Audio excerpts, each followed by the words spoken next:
오늘 본문 말씀은 요한복음 1장 35절에서 51절 말씀입니다. 요한복음 1장 35절에서 51절 말씀입니다. 한 절씩 교독하고 마지막 절 함께 읽겠습니다. 또 이튿날 요한이 자기 제자 중 두 사람과 함께 섰다가 예수께서 건의심을 보고 말하되 보라 하나님의 어린 양이로다. 두 제자가 그의 말을 듣고 예수를 따르거늘 예수께서 돌이켜 그 따르는 것을 보시고 물어 이르시되 무엇을 구하느냐. 이르되 랍비여 어디 계시오니까 하니 랍비는 번역하면 선생이라. 예수께서 이르시되 와서 보라. 그러므로 그들이 가서 계신 데를 보고 그날 함께 거하니 때가 10시쯤 되었더라. 요한의 말을 듣고 예수를 따르는 두 사람 중 하나는 시몬 베드로의 형제 안드레라. 그가 먼저 자기의 형제 시몬을 찾아가 말하되 우리가 메시아를 만났다 하고, 메시아는 번역하면 그리스도라. 데리고 예수께로 오니 예수께서 보시고 이르시되 네가 요한의 아들 시몬이니 장차 게바라 하리라 하시니라. 게바는 번역하면 베드로라. 이튿날 예수께서 갈릴리로 나가려 하시다가 빌립을 만나 이르시되 나를 따르라 하시니 안드레와 베드로와 한 동네 벳세다 사람이라. 빌립이 나다나엘을 찾아 이르되 모세가 율법에 기록하였고 여러 선지자가 기록한 그 일을 우리가 만났으니 요셉의 아들 나사렛 예수니라. 나다나엘이 이르되 나사렛에서 무슨 선한 것이 날 수 있느냐. 빌립이 이르되 와서 보라 하니라. 예수께서 나다나엘이 자기에게 오는 것을 보시고 그를 가리켜 이르시되 보라 이는 참으로 이스라엘 사람이라. 그 속에 간사한 것이 없도다. 나다나엘이 이르되 어떻게 나를 아시나이까. 예수께서 대답하여 이르시되 빌립이 너를 부르기 전에 네가 무화과 나무 아래 있을 때 보았노라. 나다나엘이 대답하되 랍비여 당신은 하나님의 아들이시오 당신은 이스라엘의 임금이로소이다. 예수께서 대답하여 이르시되 내가 너를 무화과 나무 아래에서 보았다 함으로 믿느냐. 이보다 더 큰 일을 보리라. 함께 읽겠습니다. 또 이르시되 진실로 진실로 너희에게 이르노니 하늘이 열리고 하나님의 사자들이 인자 위에 오르락 내리락 하는 것을 보리라 하시니라. 아멘. 오늘 본문 말씀은 세례 요한의 두 제자가 예수님을 따르게 되는 것으로 시작합니다. 세례 요한이 사랑하는 자신의 그 제자들을 예수께로 보낼 수 있었던 것은 지난 본문에서 세례 요한이 예수께서 성령으로 세례를 베푸실 이 또한 하나님의 아들이시란 사실을 알게 되었기 때문입니다. 그 사실 앞에서 세례 요한 자신은 그의 신발끈을 풀기도 감당하지 못한다는 그 참된 종이 되어서 자신의 제자들을 그 참된 스승에게로 인도합니다. 세례 요한은 제자들을 보면서 이렇게 말합니다. 보라 하나님의 어린 양이로다. 여기서 보라라는 말은 자세히 들여다보아라 라는 말입니다. 단순히 눈으로 쳐다봐라 라는 것이 아니라 그를 깊이 묵상하고 생각하라는 것입니다. 이러한 시간 속에서 그들은 요한복음이 기록된 목적대로 예수가 누구이신지를 발견하게 될 것입니다. 보통 새벽 기도회라고 하는데 우리 교회는 새벽 말씀 묵상 기도회라고 하잖아요. 우리의 어떤 요구나 그런 생각보다 먼저는 우리가 하나님의 말씀 앞에 서게 되는 시간을 갖습니다. 이 시간이 바로 그 세례 요한이 말한 보라라고 말한 그 시간인 것 같습니다.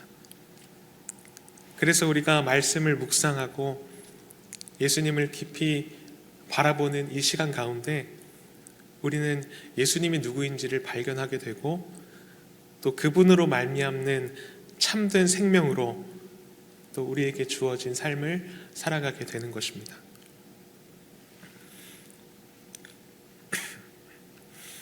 요한의 인도를 받아서 예수를 따르기로 한 제자들을 향해서 예수님께서 물으십니다.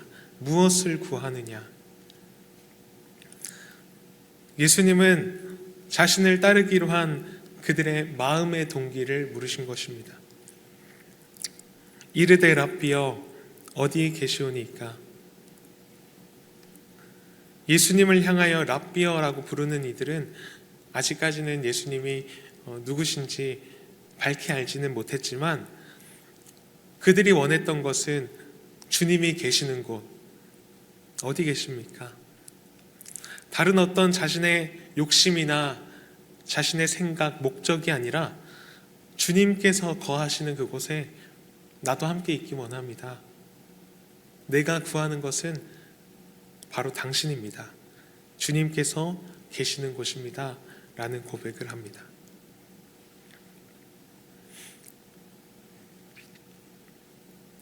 이 고백을 들은 예수님은 그들을 초대하십니다.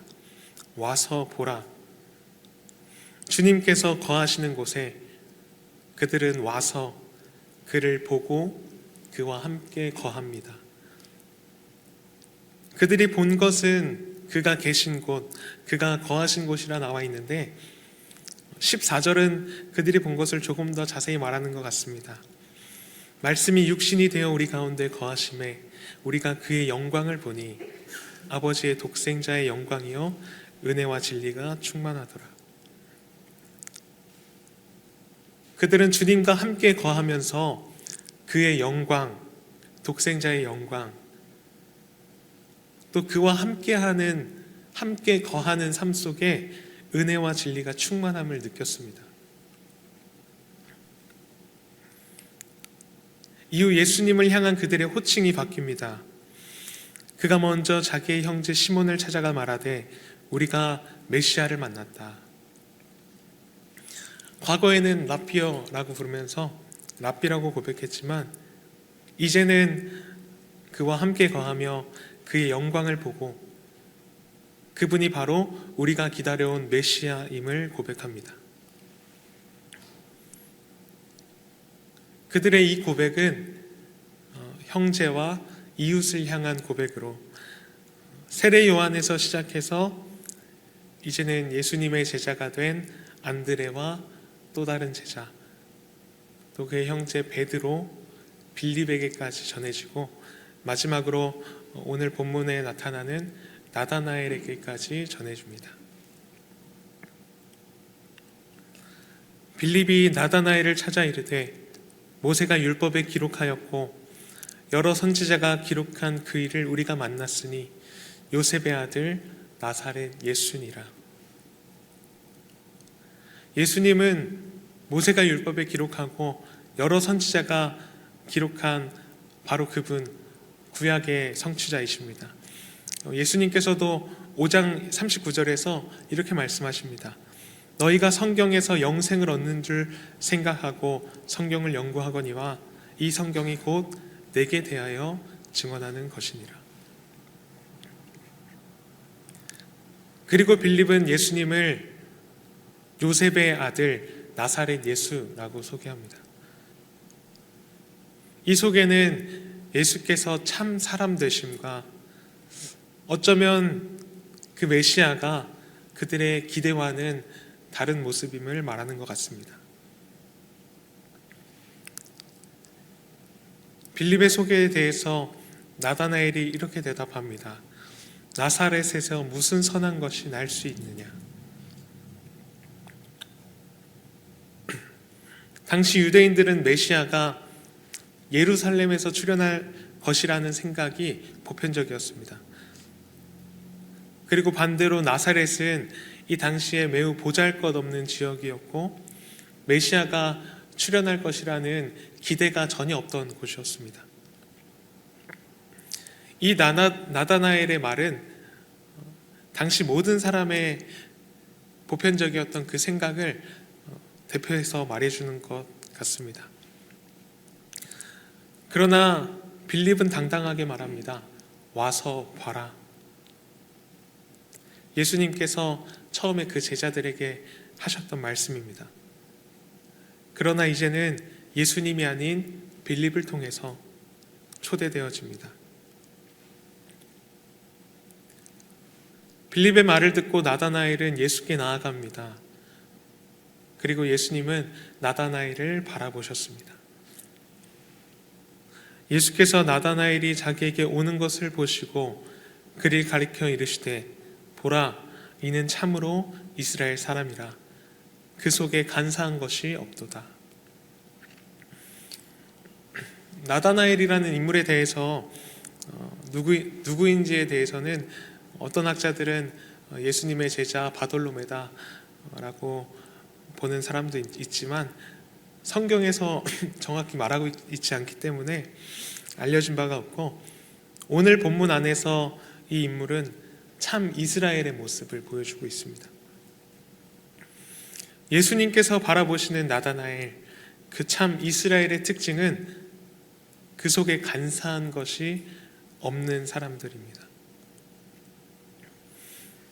전에 하나님께서 이스라엘 되게 하신 야곱은 에서의 발꿈치를 잡은 자, 속이는 자로 그 간사한 모습을 보여주었습니다. 그러나 오늘 이 참 이스라엘 속에는 간사한 것이 없습니다.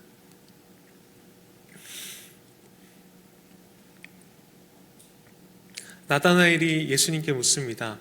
어떻게 나를 아십니까? 예수께서 대답하여 이르시되 빌립이 너를 부르기 전에 네가 무화과 나무 아래 있을 때 보았노라. 예수님은 나다나엘을 바라보셨다고 말씀합니다. 예수님께서 빌립을 통해서 나다나엘에게 와서 봐라 말씀하시기 전에 예수님은 이미 먼저 나다나엘을 바라보고 계셨습니다. 이 말을 들은 나다나엘은 다른 어떤 말도 하지 못하고 그분을 인정합니다. 자신의 생각과 그 판단을 내려놓습니다. 나사렛에서 무슨 선한 것이 나겠느냐 하던 그 생각을 내려놓고 자기 앞에 계신 예수님을 향해 고백합니다. 당신은 하나님의 아들이시오. 당신은 이스라엘의 임금이로소이다. 정확한 눈으로 그 나다나엘을 바라보셨던 주님을 나다나엘도 바라봅니다. 예수님은 먼저 우리를 바라보십니다.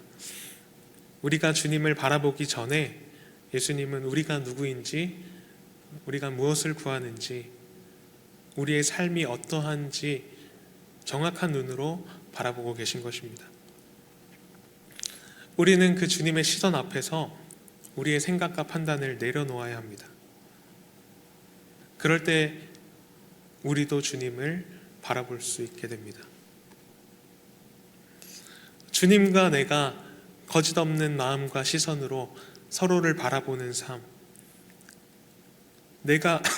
그가 내 안에 거하고 내가 그의 안에 거하는 그 생명의 삶이 바로 주님께서 기대하시는 참 이스라엘의 모습인 것 같습니다.